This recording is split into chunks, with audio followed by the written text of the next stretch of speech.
Welcome to this special Saturday, June 4th. Mercury is no longer in retrograde special of the Fun Astrology podcast. We have a real treat today, especially if you'd like to put your learning hat on. As you know, we have on the funastrology.com website links to three ladies who have been doing readings for us for about, 6 months or so now. We have Marilyn Michelle, Delia Golden, and who we're going to hear from today, Laura Taft. And periodically, I like to have everybody come through and just bring us up to date on some things that they are watching in the sky. Well, Laura wanted to talk about secondary progressions.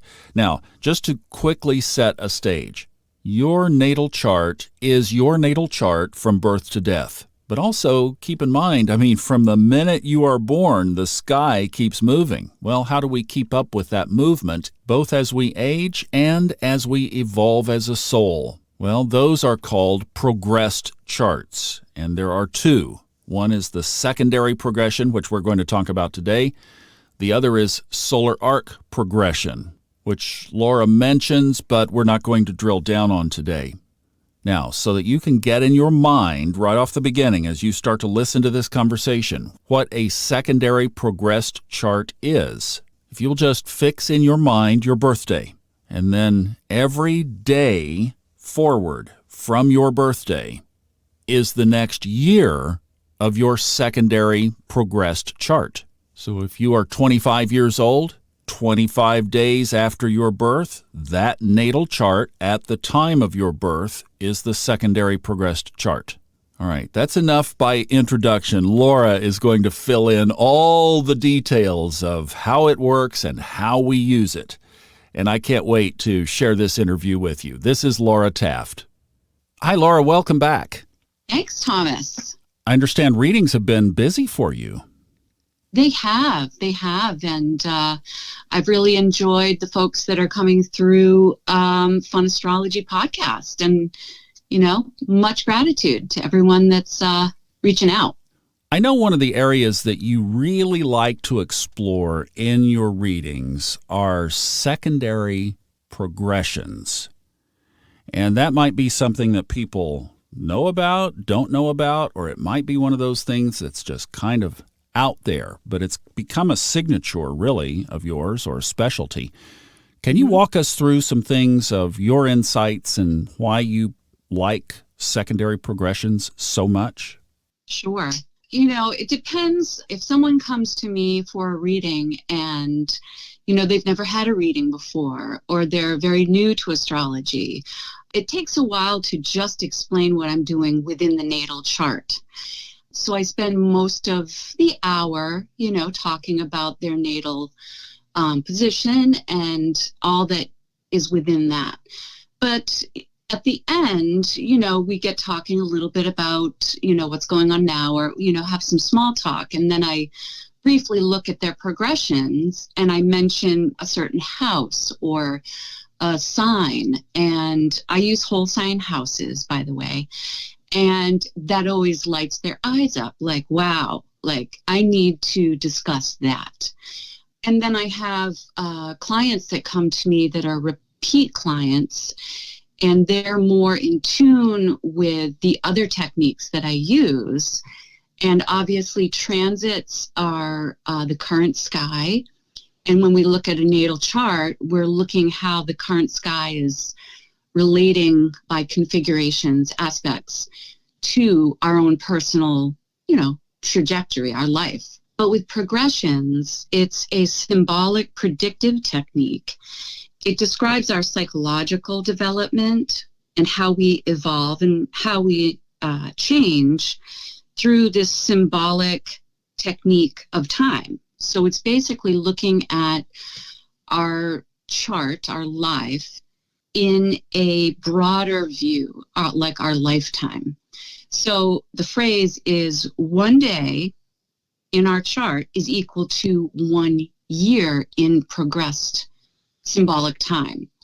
So we all have a lot of access on the internet that we can go, and check the various websites to look up our progressed chart, or those of us that have solar fire or AstroGold, you can look up all the different techniques of projecting, these progressions onto our natal chart. So with secondary progressions, for instance, if you have an ephemeris, you look at 90 days after you were born. So that's your birth would count for year 0, and then the next consecutive day would count for one progressed year of your life, looking at your chart in a way that's symbolic. So essentially, secondary progressions is a system that works with the planets all progressing in their own speed versus solar arc, which moves all together at 1 degree a year. And secondary progressions also are able to have lunar phases within this symbolic 90 days of your life. So it's kind of a lot to wrap your mind around if you're just starting off in astrology. But if you're looking into this progression and you're, say, in your 40s and you just learn about astrology, we could look back to your first new moon phase of your secondary progressions. And it's a big change. It's this new beginning in your life. And in the range of, say, 90 years, you can have up to 3 new moons in your life. Big change, big changing points, because your secondary moon is having, that lunar phase with the secondary progressed sun. And like I said, it's really like this inner energy of how you feel these progressions. It's extremely personal. So the first thing that I would say is, so if we look at the evolving speeds of certain planets and how we change with these symbolic energies, we have the sun that progresses 1 degree a year. So this is your changing or evolving identity. And depending where you're born in your natal chart, for instance, I am 16 degrees of Capricorn. So within 14 degrees or 14 years, my sun progressed into Aquarius. Okay. But if you're born at the beginning of January 2nd, you're going to have your first secondary progressed sun ingress 28 years later, which will be a big time because it'll also be your Saturn return. Another thing about secondary progressions is that you can look at just the secondary progressed chart and see the lunation phase that it's in. But you really get a lot of information when you superimpose it onto your natal chart, which is a biwheel. And then you really want to look at the transits too. So it's a very layered predictive technique that when you start combining all these different processes, you start to get like a very big, wide picture. And not everybody wants that big, wide picture. So, but I have a feeling that your listeners do. So are you with me so far? Yes. Now, okay. a couple of things I think let's just clarify. So Okay. when you were mentioning going 90 days out, you were correlating that to 90 years, as in if you lived a long life, right? That's, you're looking at a really big picture of a long life. Yeah. So basically, if somebody is 40 years old, that's the 40th day after their birth. That chart right there at the time of their birth is that progressed chart for their 40th year. Correct. And 30 degrees is one zodiac sign. So it tells me already that they have already had a sun progression change, because now we're into 40 degrees. So for 10 years, they've been to the next consecutive sign. In our lives, we have about 3, and if you're lucky, 4, depending where your degree is in your natal chart, secondary sun progressed changes. So, as I was saying, the sun moves 1 degree a year, and this is how we evolve with our identity, our will, our creative expression of who we are. We might have really, in our younger years, loved one thing and really, really into it. And then, things start to change. And all of a sudden, it's not as front and center, but that's when you throw in, okay, what are the transits doing? How are you changing through Saturn? How are you changing through Jupiter? Where's Uranus? The transits are markers of shifts, obviously, as well. But so the moon, the secondary progressed moon, is a very important progression to watch because, one, the moon is creating all these phases. And the moon moves the fastest in all the secondary progressed planets. So every 2.5 years, the moon evolves into a new whole sign house in your chart. So that's about 13 degrees a year. And this is your evolving emotional needs. It's your evolving, and depending on what house it is, it'll be very different from your moon moving through your 3rd house versus your moon moving through your 12th house. Your emotional needs are going to be way more social and connected to learning and everyday life in the busyness versus a 12th house moon progression. Going through that 12th house, you want to sort of work on things by yourself, contemplate, reflect, and naturally kind of retreat and be more hermit-like, happily, in a way that you just need to figure things out. A lot of people write books during that time because they really need the space. Or women at the end of a 12th house progression give birth. And now they're, just with their baby and in their home. And it's an interesting thing to watch. And then as you get to the other personal planets, Venus, Mercury, and Mars, they move pretty slow, about a degree a year for Venus and Mercury, and Mars is about a degree every 2 years. But retrogrades apply, stations apply.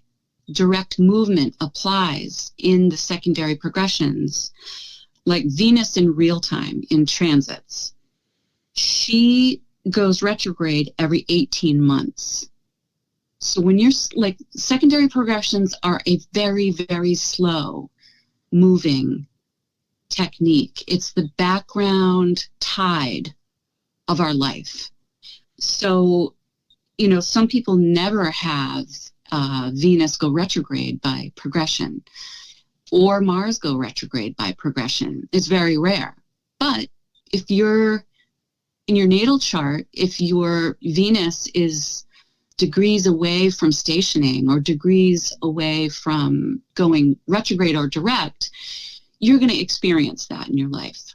Or vice versa, if in your chart you have Venus retrograde or Mercury retrograde or Mars retrograde, by progression, it can station and go forward. So those are really important changing feelings and needs and ideas. A quick example on that.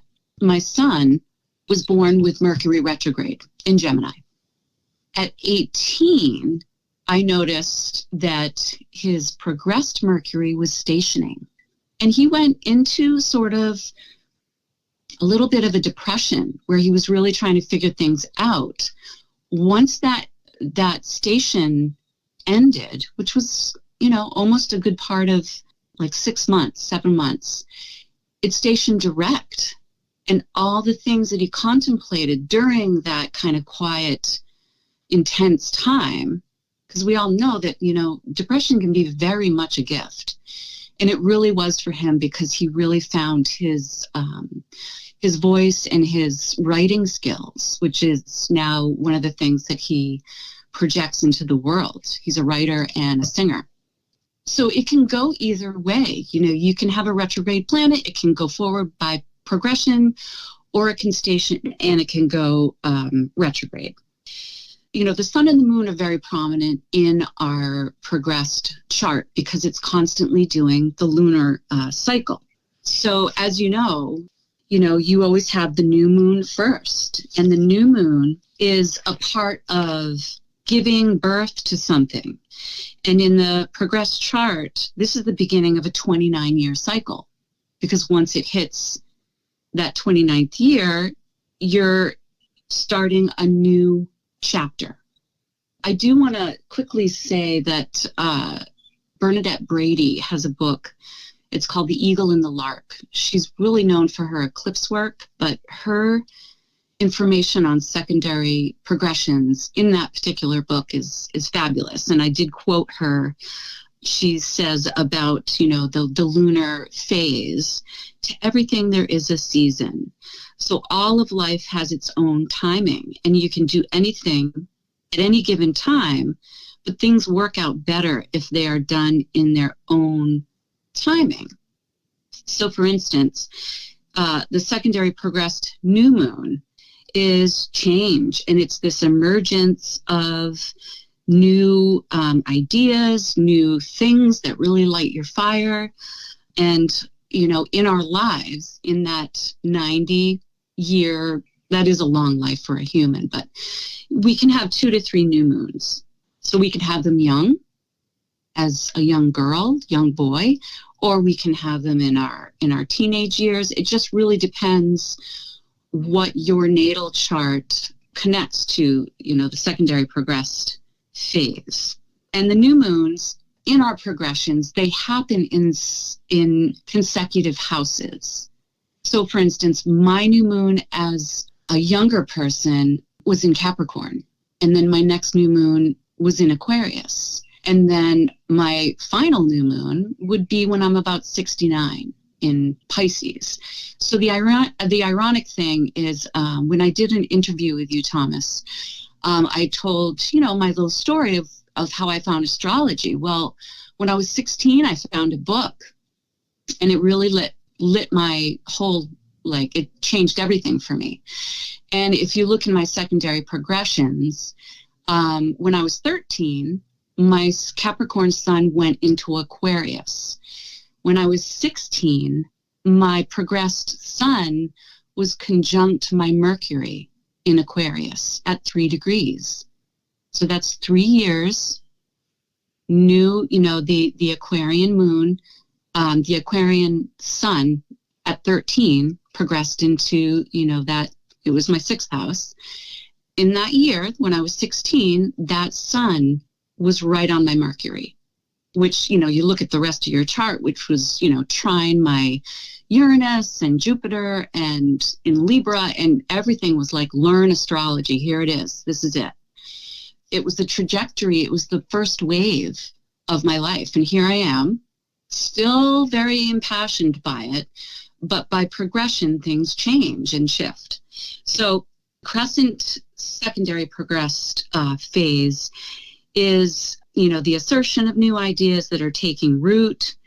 The secondary progressed first quarter, we're talking phases. This is 7 years after the new moon. It's still building in light. It's waxing. So it's taking action through the changes that you found or, really got involved with in the new moon.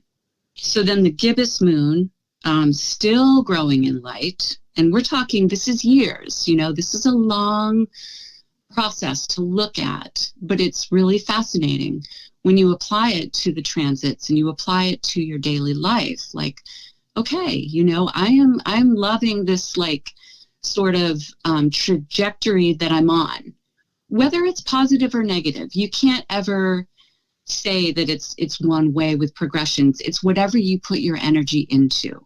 And we know there's lots of people with lots of different trajectories, and I'll just leave it at that. But the gibbous moon is starting to work more actively, and you're more confident with your awareness, and you're building your expression. And then finally, you have your secondary progressed full moon that you've been working on for quite some time. And this is harvest time. So this is completion. It's bright, reaping the rewards of your past 14-year cycle of this long secondary progressed phase, phases of this secondary progressed moon. And it really depends what you've been growing. Things can change, but this is the harvest time. When people come to me and they are starting a business or they're embarking on something big, I do look pretty quickly at the progressed chart and I think, what is the timing as far as the moon phase within the secondary progressed chart? Because it really kind of tells you, like, is this building? Is this at the completion mark of something else?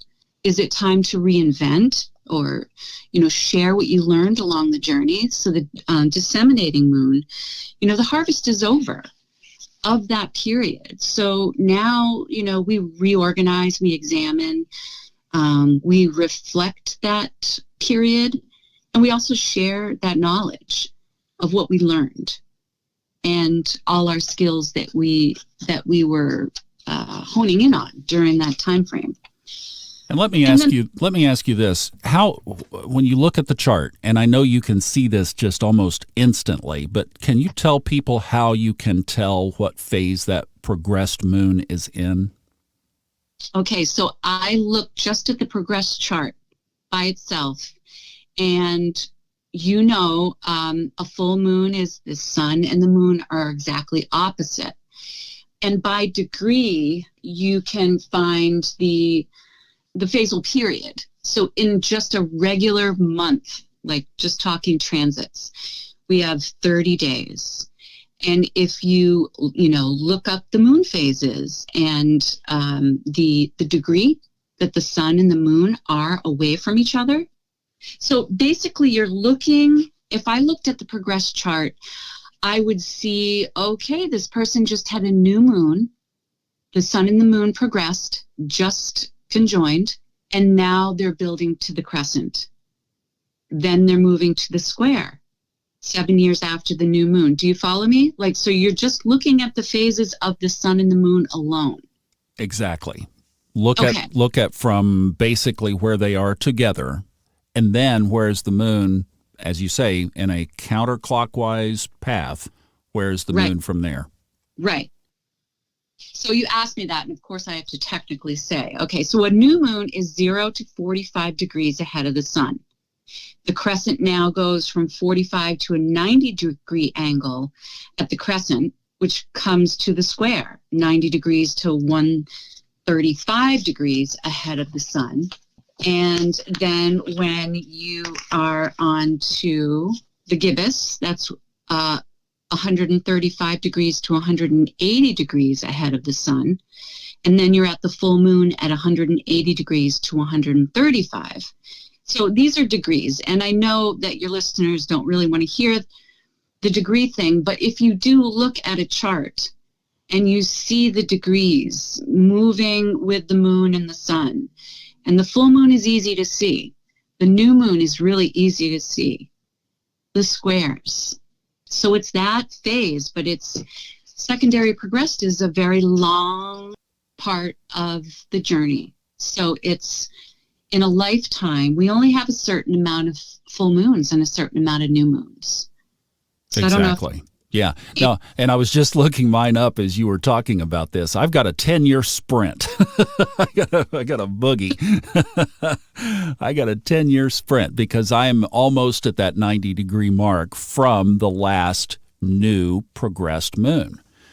So I'm coming into some good real estate right here. So that's what I say is I got to make every day count. So this is a great reminder. I'm loving that. That's why I wanted people to, hopefully they have some software where they can put this up and check that out. Yeah.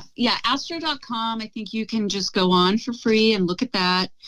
But also, the other important things with the secondary progression is that they're so highly personalized and individual to our own charts, because the progressed planets are extremely specific to, someone that's born, unless you're born on the same year, on, days apart, you both were in a Venus retrograde, you would have similar, but, someone could have it direct.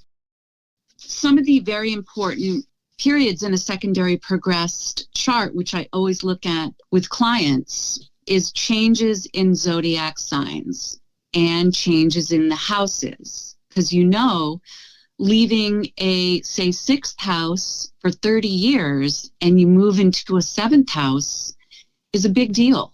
It's on an angle. It's highlighting that 7th house relationship, openness, enemies, open enemies, in relationship with everybody in your life. Typically it's your confidants, it's your intimate people in your lives, but it's very different from a 6th house if you had your secondary progressed sun in the 6th house. So that's huge when you change zodiac signs. And the moon does this every 2.5 years. And the strength of what the moon does, because it's the fastest secondary progressed planet, it's highlighting and spotlighting whatever house it's going through. So if you've been in an 8th house secondary progressed moon period for 2.5 years, you've been doing a lot of deep diving. Remember, secondary progressions are the psychological sort of energy that we are feeling things out. Like, the 8th house is cycles of life and transforming and understanding all those topics that aren't, cocktail party topics. I always say sex, death, and taboo. We can add politics to that. We can add anything that's kind of like, oh God, don't bring that up. But when you leave the 8th house with the secondary progressed moon, you've learned a lot. And then boom, you're in a 9th house. And now you're really focusing on what you want to learn. And, you might go back to school. You might start traveling and being open to a new perspective. It kind of applies to all those things, but in a more developmental way. It's just highlighting that area of your life. So that alone is very interesting to find where your secondary progressed moon is and when it changes. The other important things are changes in direction, whether it's changing to go retrograde, it's stationing. Stationing takes a while. It sits there at the same degree for a while, and then it clicks over and it either goes direct or it goes retrograde. The outer planets don't move that much, but we can have outer planet changes if our natal chart is close to a station or which either way, direct or retrograde. The progressed chart also can form a relationship to other secondary progressed planets. They can conjoin. They might have been somewhat close in your natal chart, but there can come a time when they conjoin. The moon obviously makes a lot of aspects within 2.5 years. So that's something that I look at. And the aspect can also happen with the natal chart. So a secondary progressed planet, say you have a secondary progressed sun that's sitting right on your Venus. And if it sounds good, it is, it's highlighting that solar energy in your chart with the development of Venus. And it's very, very closer orbs that people use in general. It's about a 1 degree applying. And then the exact sort of like when events culminate is about 12 minutes of arc. And then when you're separating, it's starting to decline. It's about a 1 degree orb. Stephen Forrest uses 1.5 degrees. He's got a very good book called The Changing Sky, and it discusses secondary progressions. That's another book I recommend. And Owner Dozer wrote a book called The Astrological Prediction, a Handbook of Techniques, which has got a lot of great techniques in it, which he does cover secondary progressions, and he suggests a 1 degree as well. So it's kind of like, I mean, Stephen Forrest has done thousands upon thousands of charts, and he widens it a little bit.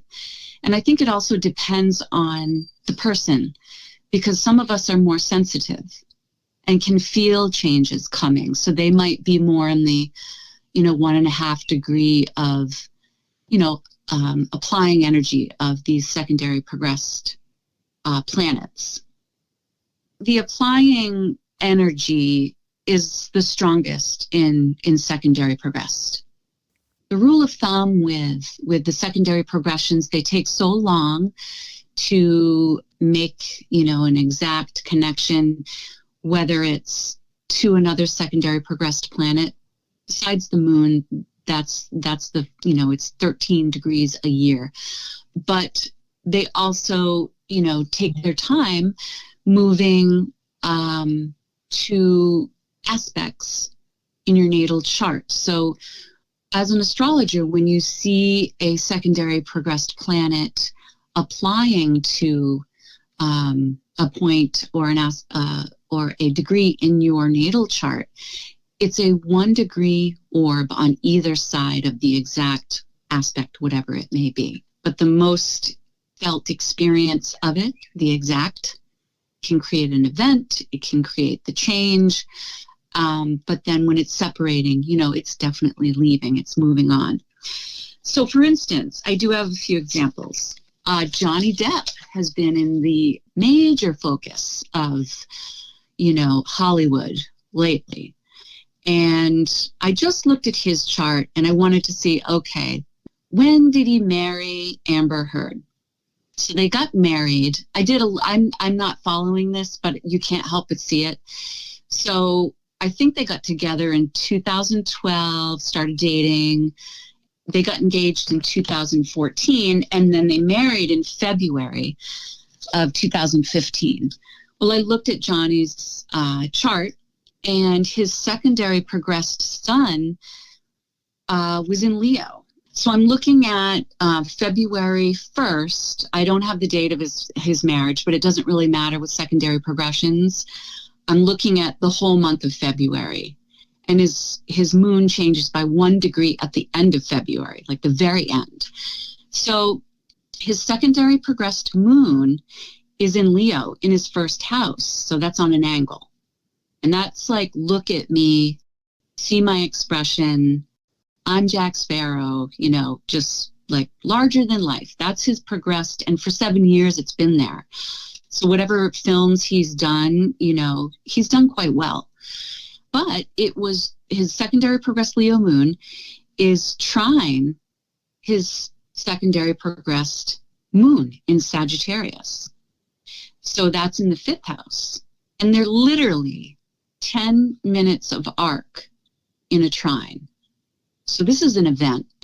And he got married, after a pretty decent courtship, 2012 to, it's like 3 years. And the phase of the moon for him is building in 2015 past its square. So now it's in this energy of building towards the full moon. So that was really interesting to me, that like life couldn't be more perfect, when they got married. Fast forward to May 2016, that's when Amber publicly accused Depp of domestic violence. And things really changed, I kind of looked at his natal Mercury and his natal Venus are in the 10th house in Taurus at 25 degrees. Now, again, the 1 degree orb of connection is very important if you're looking at this. So his secondary progressed ascendant, it's now in his 2nd house at 24 degrees, trine. So he's now being accused of domestic violence, and he needs to prove his worth. through connecting to his 10th house. So, in the beginning when they were connecting, it was very much a first house kind of energy. And then all this, information came out, and he has to sort of explain himself of, his worth. And, we need to look at this. So, like I said, I don't follow it, but just to look at his Venus, for instance, Venus by progression was at 29 degrees of Cancer in his 12th house when he got married. And so fast forward to May 2016, the Venus jumped out of the 12th house and was in the first house in Leo. That's a big sign change for secondary progressed. So it went in a very, very hidden house in Cancer that doesn't, really want the spotlight, to Venus in Leo, I want the spotlight. And then there's a lot of other things in his chart that I could discuss, but I'm not going to it, because it's just like when you have a secondary progressed planet leave a cadent house and pop into an angular house, the power of it is large.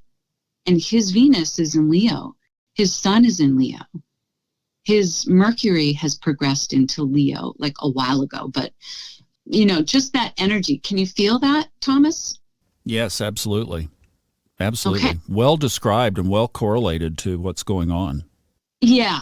And in my own chart, I'm 53, so I can look back and say, okay, yes, my secondary progressed sun moved into, the Aquarian world as a young teenager.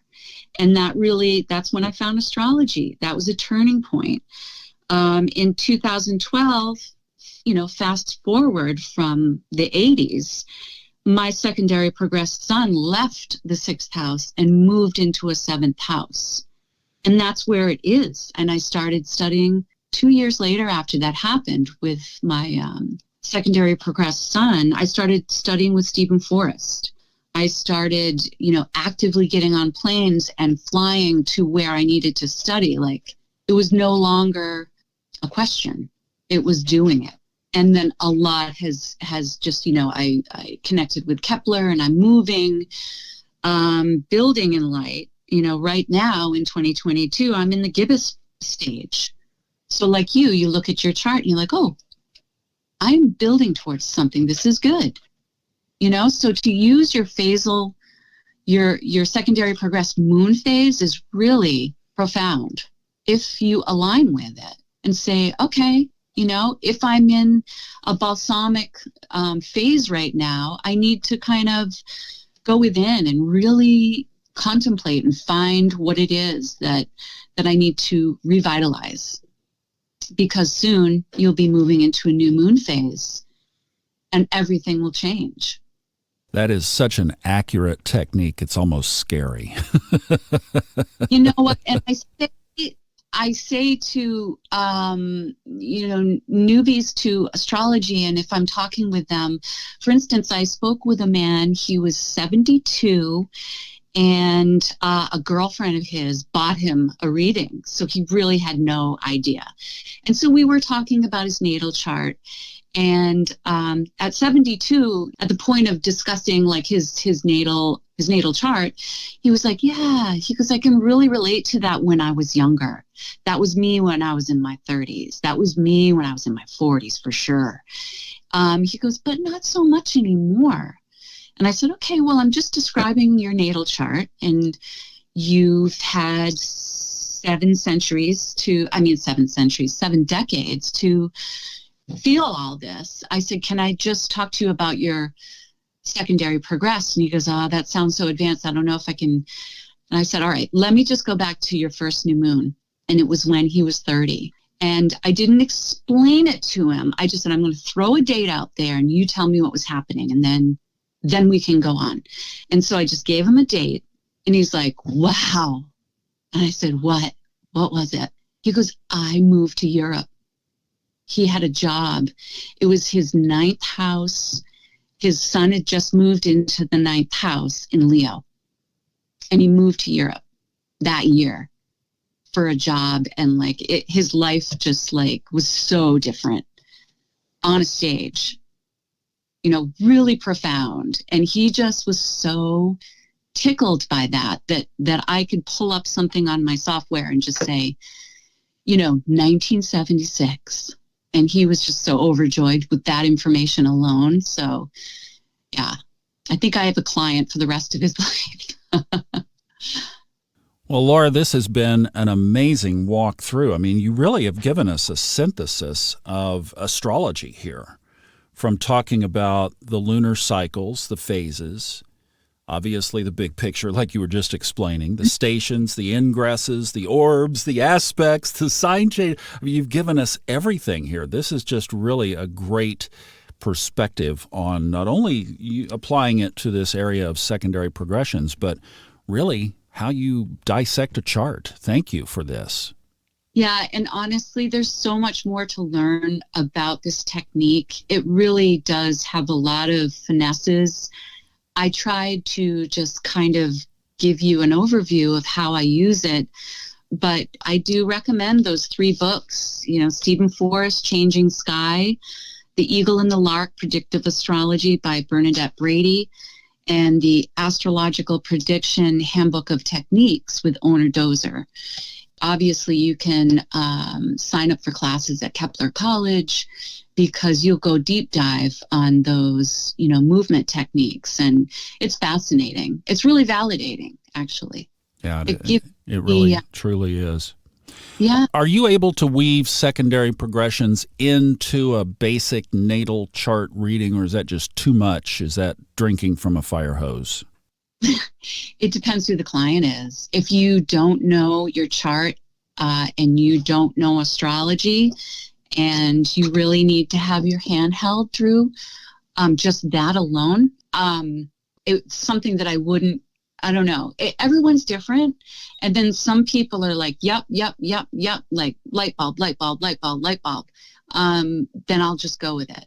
So it's really a unique thing that I can integrate if I feel like that person really could go there. And sometimes it's so validating, like, look, your Mars just left the 8th house. It's in the 9th house now. Celebrate, travel, go learn. I have had a recent client that their Mars was in their 8th house for their whole life. And then it just changed. And I'm like, yeah, you're evolving. And, you're right on target. You're talking to an astrologer. And there's the validation.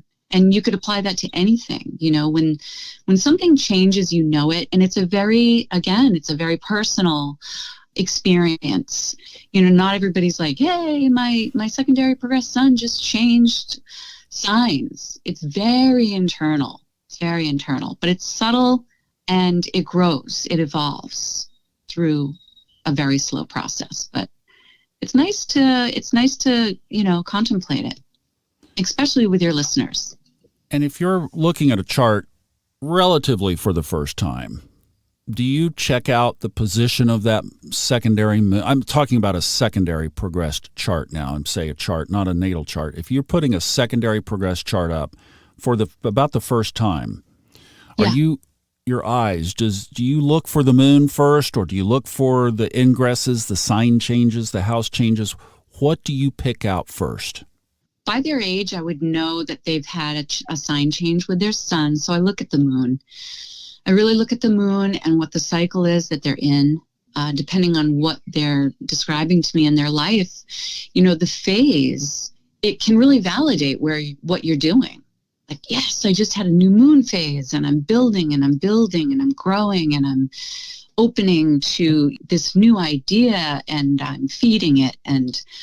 Or if you just had the secondary progressed full moon and you can pat yourself on the back and you can say, I just worked so hard for 14 years, and now how do I reorganize? You planted the seed, you planted some grapes, right?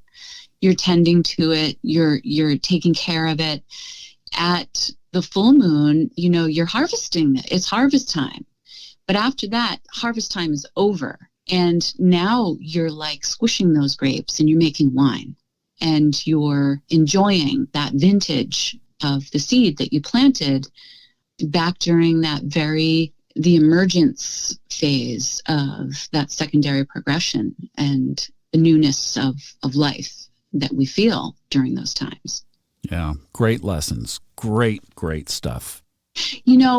Thomas, I wanted to mention that I created a discount code for your listeners. Could I share that now? Please do, and thank you. Yeah. So this is part of my phase. I want to share and grow with your listeners because I've just gotten so many great folks that I hope to see again next year with the new year 2023 outlook. I just had a lot of folks reach out this year. And so the discount code, if you go to my website and at checkout, you can put FunAstrology20 and it'll take 20% off any reading.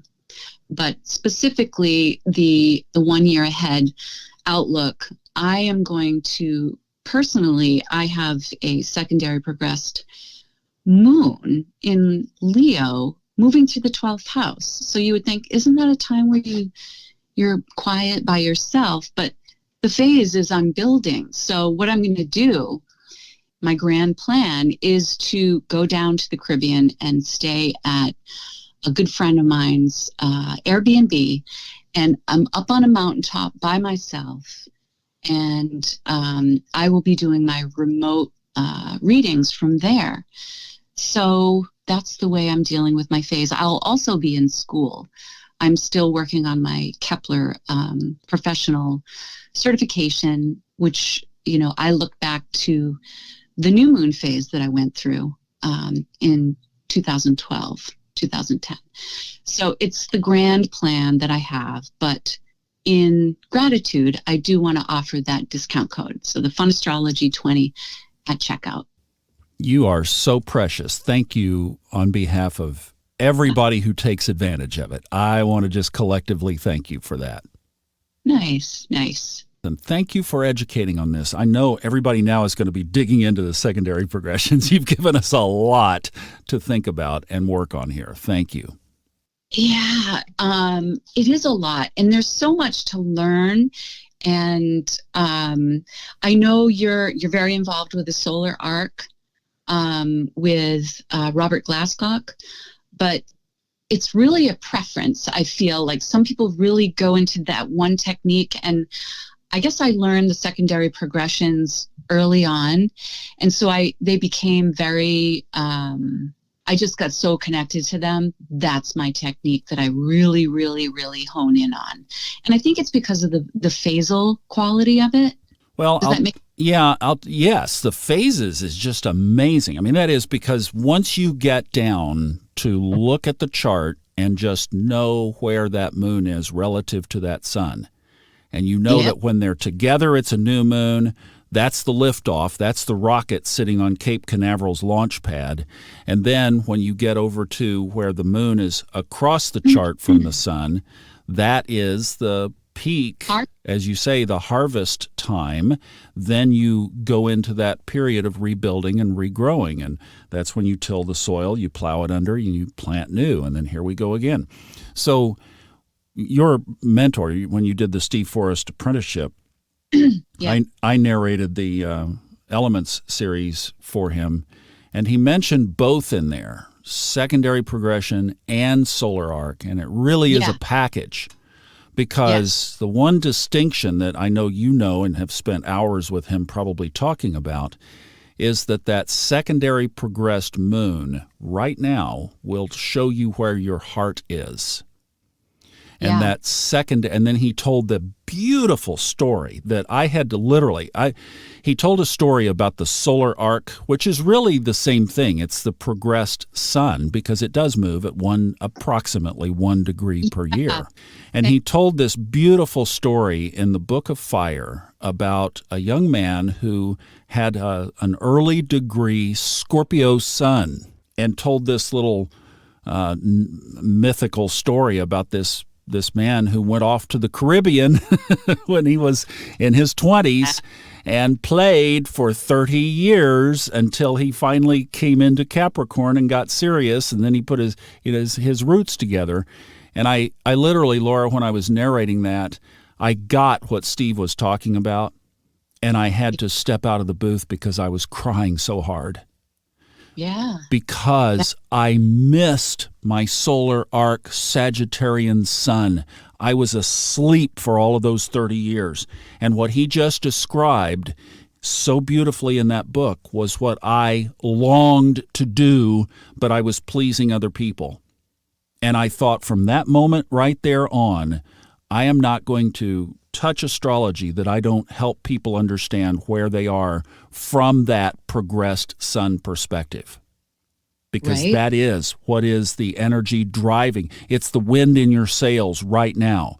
And the moon is the heart that you're feeling right now, the emotions. And when you put those two together, then you've got about 70 some odd % or more of what you need to live your chart from today forward. Yeah. Yeah. And if you think of it, Thomas, what is your ascendant degree? 27. Okay, so you're 10 degrees Capricorn sun, Mm-hmm. and the moon is in Aquarius. Mm-hmm. So you had a new moon in the past couple years. Yes. Okay. The other thing I'm looking at, Thomas, is that your Venus is at 29 degrees Scorpio. You're going to have a big chart. You're going to have a house change, which is a big deal in secondary progressed. So that happens.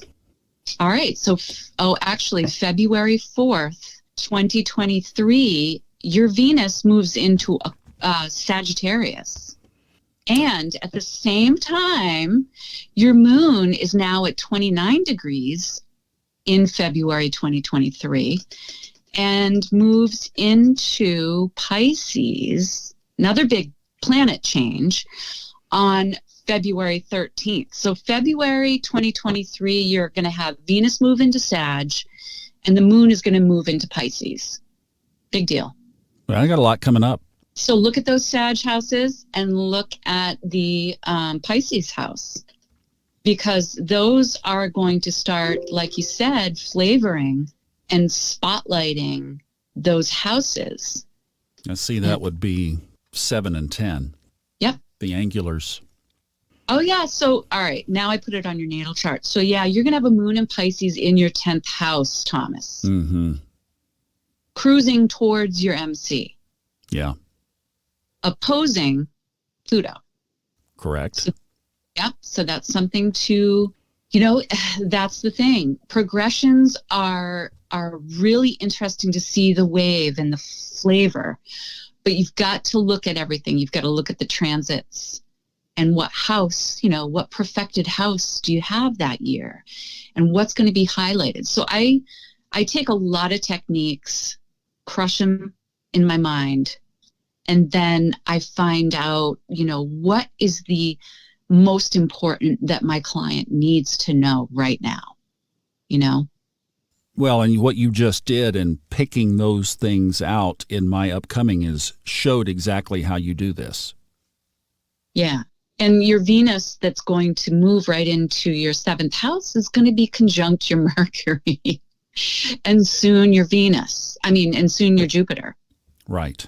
And that's really, really good for someone who's into podcasting and connecting and all the things that you do. Exactly. Yeah. So that's some good stuff. I'm looking forward to it. Yeah. Yep. I've waited a long, long time. Yeah. Well, it's interesting you've now found something that you can put all your faith into because it's so grounded. Exactly. It's visual. It's like right there. And the old soul, new soul, love it. Oh, Robert's thank you. voice and your voice together are very, it's just a really nice thing to listen to. Like I do a lot of gardening during the day, and I was listening to the Nodal podcast while I was gardening, and I'm like, this is great. This is like two awesome voices. Really, really happy to hear it. Thank you so much. Yeah, I really appreciate that. That's Yeah. great. Great to hear. Well, Laura, thank you so much. Again, this has just been incredible, and I really appreciate you bringing the depth of this, and now I know you can see why people have been gravitating to your readings and why you've been sought out, because this is the kind of thing that you will get when you work with Laura. Thank you for doing this for us. Oh, you're so welcome. And like I said, there's always more to learn. That's the beauty of astrology. And so if you want to go down the rabbit hole with the secondary progressions, there's lots of, really good information out there. So I encourage you to learn about it. And if you've been interested in a reading and just been holding off, well, I would encourage you to go to the section in the website, funastrology.com, and just listen to and look at the pages of each of the three ladies, and you'll get a feel for which one is right for you. And don't forget about that 20% discount, Fun Astrology 20, at checkout on Laura's website. Now, this is a busy weekend because tomorrow I'm going to come back and talk more about the lot of spirit, the Arabic part, the Arabic lot of spirit, and the North Node. I'm going to share with you at least what I know, and then maybe a couple of resources that you could find out more. Thank you so much for listening to this, and we'll see you back tomorrow and again on Monday.